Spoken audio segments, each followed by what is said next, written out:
Welcome. This is a informational presentation on the Netherlands study abroad for 2021. I thought that I use a wintry picture as a background for the beginning of the presentation. The Netherlands is just coming off the longest heat wave in history. Many days in the 90s topping 100 degrees. Water shortages.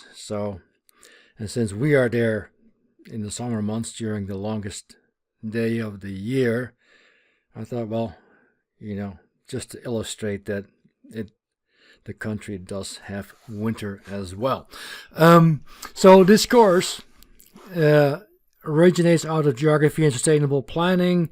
It is available as a Geography 380 in Public Administration, Environmental Studies, International Relations, with permission in Natural Resource Management.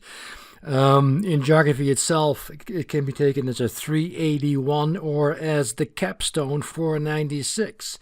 And for the Social Studies students, with permission of Professor Zwart, you can take this course as a 495. So this course comes in multiple flavors, and it is highly interdisciplinary.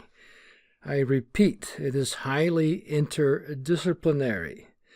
Many things happen. We're focused on the landscape and its management, and there are many aspects that go into the landscape management. Let's go forward here. So the basics here. In 21, we are leaving late.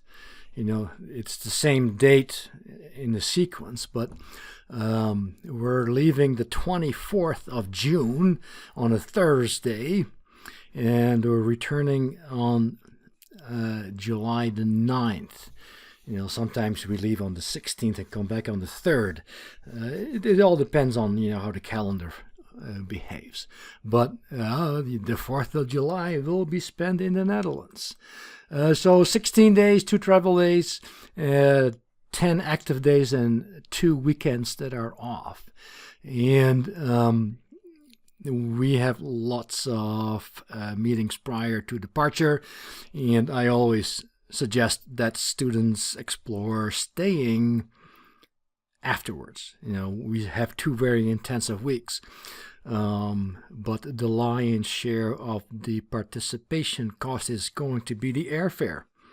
And if you spend that kind of money to get there, maybe if time and budgets and work situations allow, you can add 1 or 2 or a few more weeks just to get a bigger bang for your buck. So it's for 3 credit hours.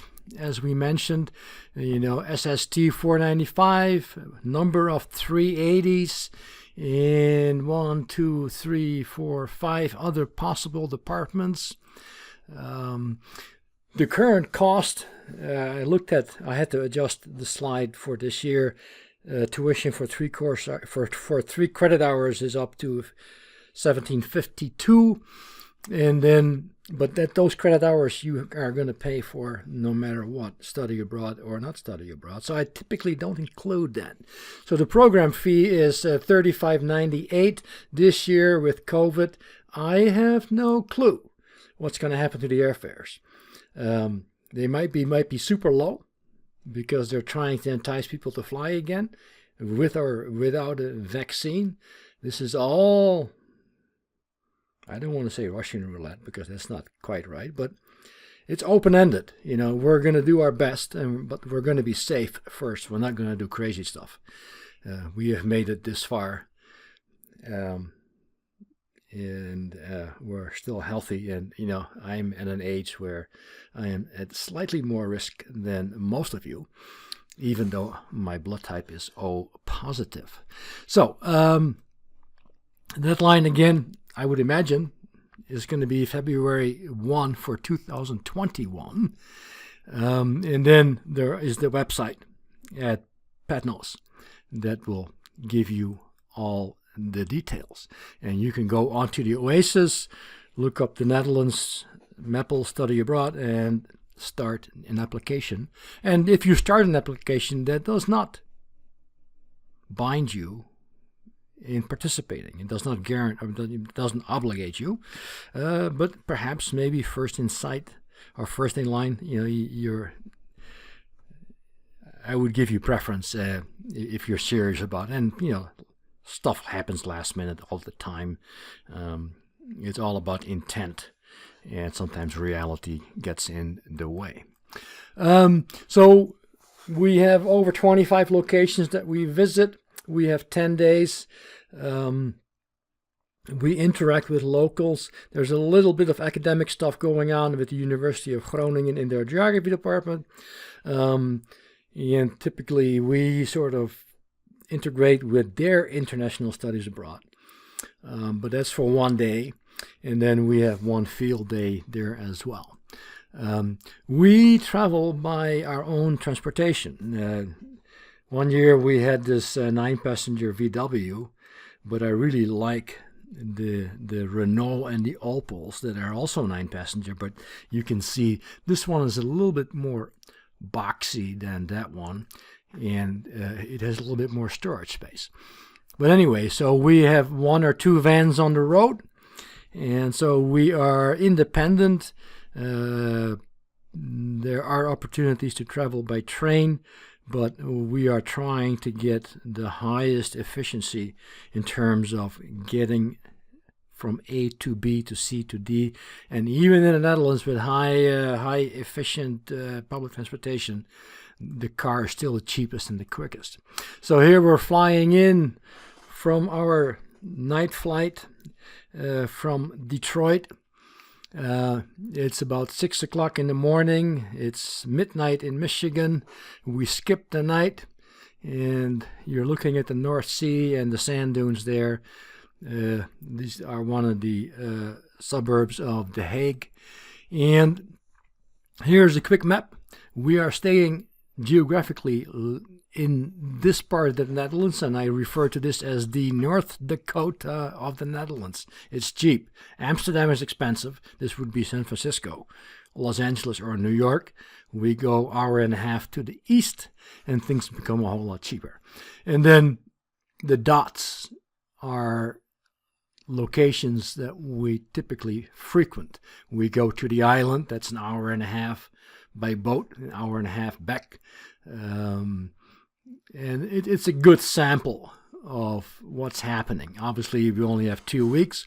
In the last 2 years, we also have been going here.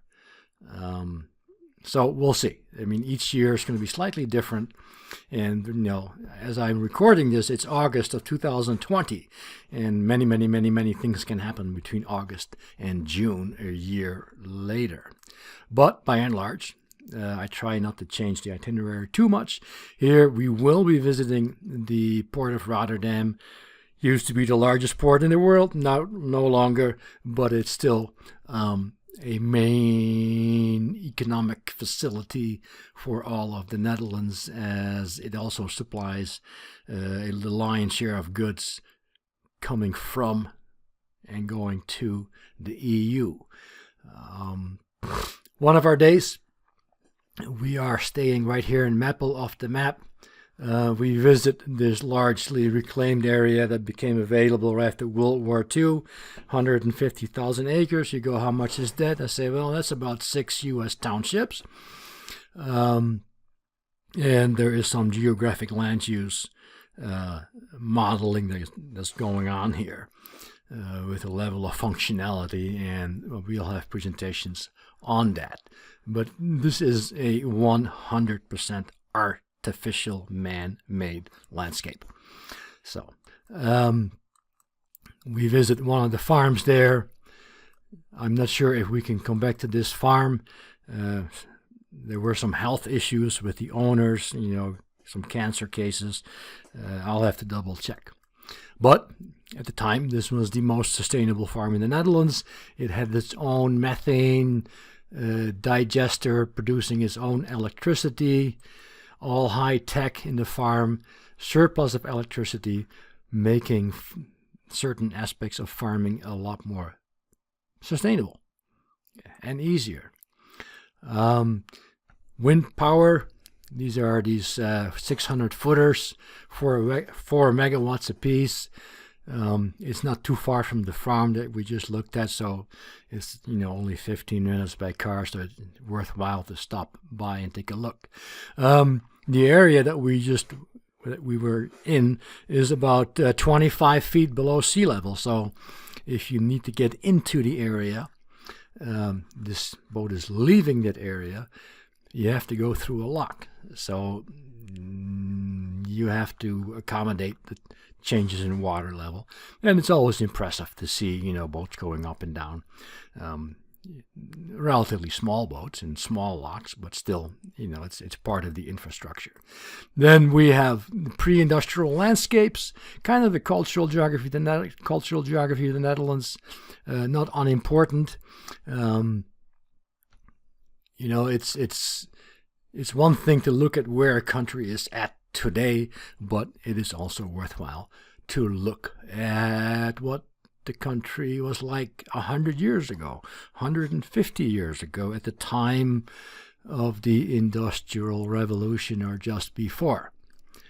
And, you're visiting settings that you would no longer find today. Okay, I mentioned one of the days, typically on the second Friday, we take a trip to this island here. We are the only Americans that return on an annual basis. It's a destination for German tourists. But, here we are leaving the port of Harlingen. You might have heard of Harlingen, Texas, but this is the real Harlingen. And it's a beautiful place. It's a small place. It kind of reminds me of, where's the Grand Hotel there, right between Lake Superior and Lake Ontario? It's not Manitou. I can't think of the name right now. No cars allowed. And, it's a fairly rustic place. We deal and interact with local officials. They give us a presentation as to what are the challenges to run an island like that today, from a planning, land use, tourism, energy, water levels, all that stuff. Sort of makes the scene. Here we're looking at the tidal flat. See this picture here? We are standing right at the base of the lighthouse there, and the town is here. We rent bicycles and explore the island. Central train station Amsterdam, we'll be there on Friday morning right when we get off the plane, because the parking garage is kind of close. We're next door to this place. And we spend the first day in Amsterdam with our guide,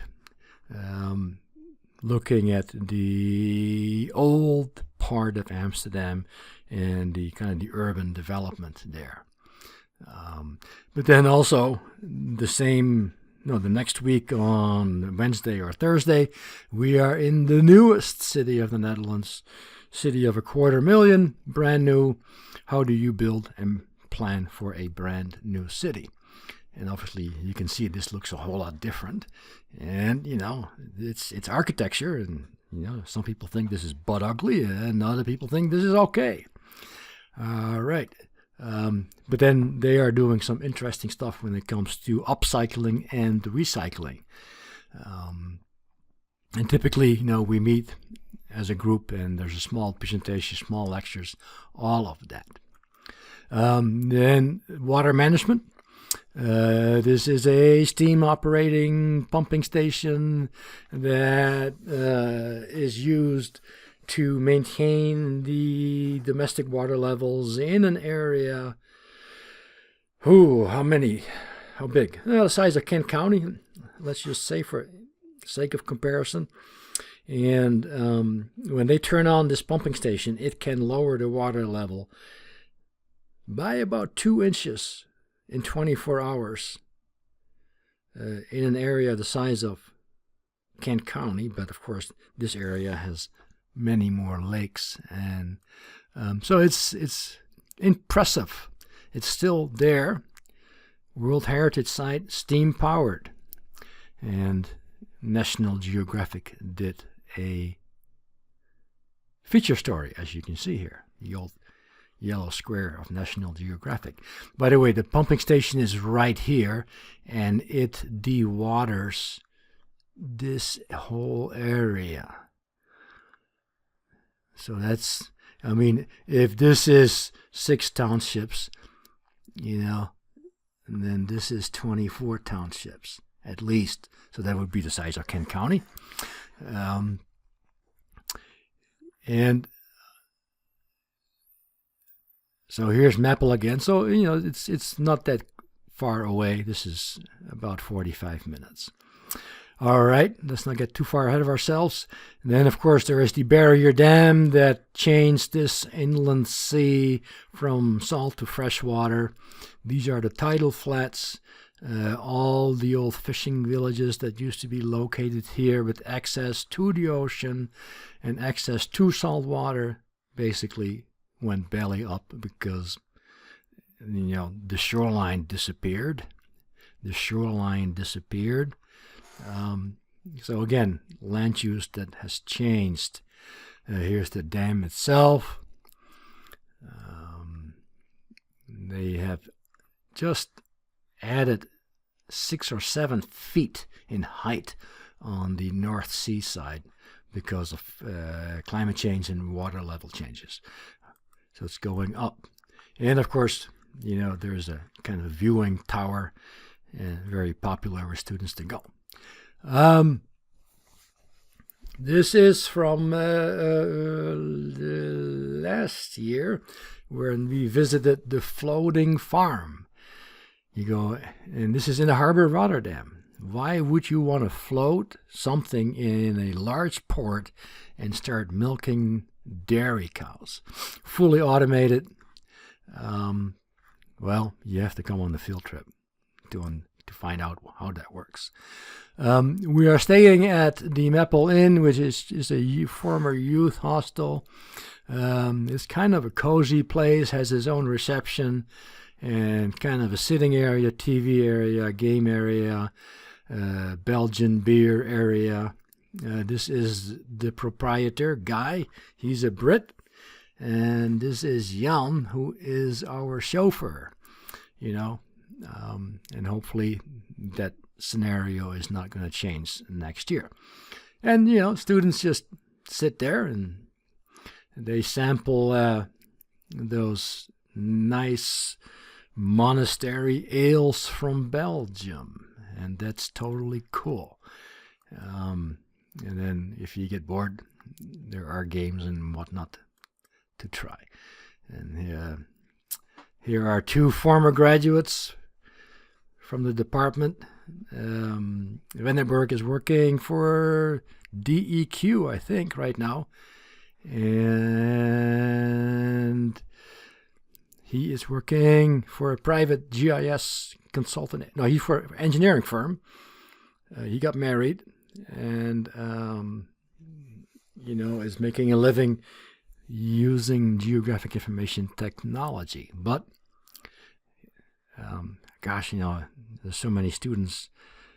He ended up staying another 3 weeks after the program was over, doing an internship. All right, the courtyard, sleeping quarters, owners live upstairs, dining room, kitchen.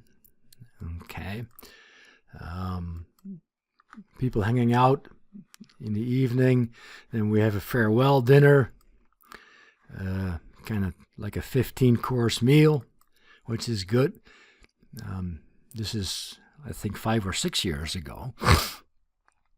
And, you know, it's one of those things where, you know, at the end of the night. So, and this is from a couple of years ago where we had a relatively small group, but you know, we work with the local people. This is at the University of Groningen on a Monday morning where we have two of their professors, kind of, typical classroom setting, talking about transportation and mobility in the Netherlands. And of course, bicycles are a big part of that.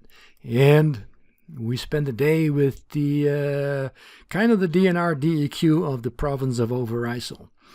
And, these guys have been with us for the last 6 years. And the city of Almere. And, presentations, informal settings, the upcycling center with Henky. And this is a real cool guy, Hanno Nieuwenhuis at the island of Vlieland, giving a real nice presentation on the island itself. And then we have Vincent Oosterwijk, former farmer, giving a fantastic presentation. And Erna, hopefully her health is going to rebound at the Stengro farm. And here we have Hilda at the pumping station and folks at the urban farm. And I think the urban farm is no longer, therefore we are going to the floating dairy farm. And then we have the proprietors, Veroni, Guy, and Jan. And, it's just fun. And then this is the local watering hole where students disappear to at night. And the proprietor, hopefully that place is surviving the COVID as well, Marcel. And, Marcel is one of the favorites when it comes to students. It's a small place, but he's always up to something. I'm going to add a little video to the end of this, but I also will make this video available separately. It was done by, I was going to say, I want to go back. This guy here.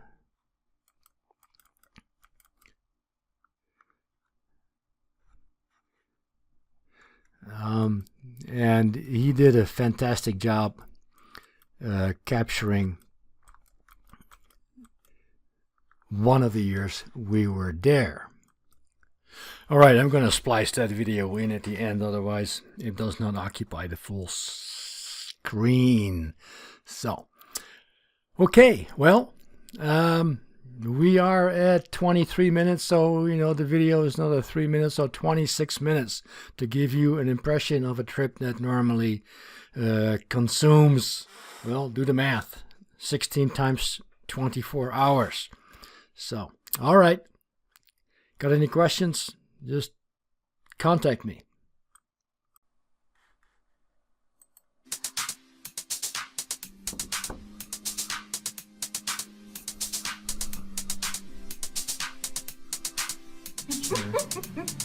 So my favorite part of the trip was definitely the upcycling center. It's the only one of its kind in the city of Almere. You take anything that you have that's not actual garbage and you take it to the center for free, and they will take it and transform it into something new and put it back out on the market. My favorite part of the study abroad trip was when we were in Amsterdam. We saw these floating houses. It's essentially a trailer park, but it floats with these massive 400,000 euro properties that are just beautiful. My favorite part of the study abroad was biking around Leland Island, which is one of the barrier islands in the North Sea. And so we got to bike around there, the whole island, and it's pretty untouched, and it's just beautiful grassland, kind of like Macon.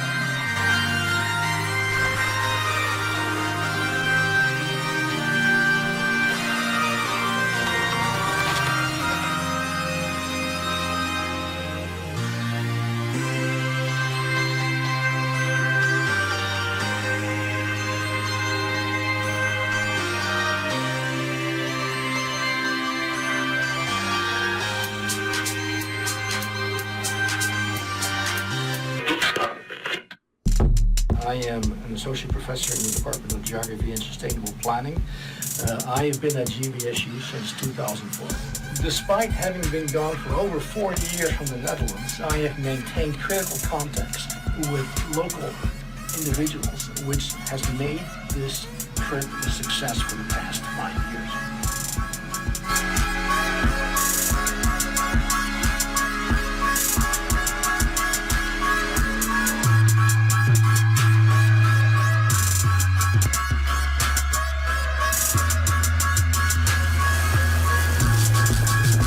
If you are able to join us, you will become part of an elite group of GVS students, numbering less than 60 so far, that have gone through this very intimate experience.